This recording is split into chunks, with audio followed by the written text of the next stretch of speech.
So CAR T therapy is a new disruptive technology. I mean, we've gone from very early phase 1-2 trials to rapid approval by both the FDA and EMA.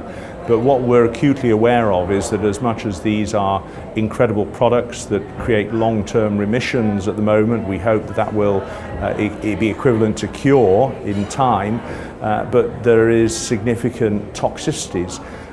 Now, some of these toxicities we're well used to in managing bone marrow transplant, allogeneic bone marrow transplants. Some of them are unusual and new. There have been a number of new classifications to try and help us define these toxicities, and also how to manage these toxicities so that patients can safely receive the product and then hopefully get a remission and can be cured.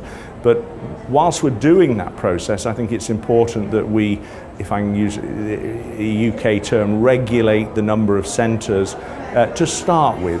Once we get the phase 1 centres sorted and delivering products safely, we can then open up and develop additional centres in the UK so that patients can have the treatment even more locally to their home than currently we have in 2019.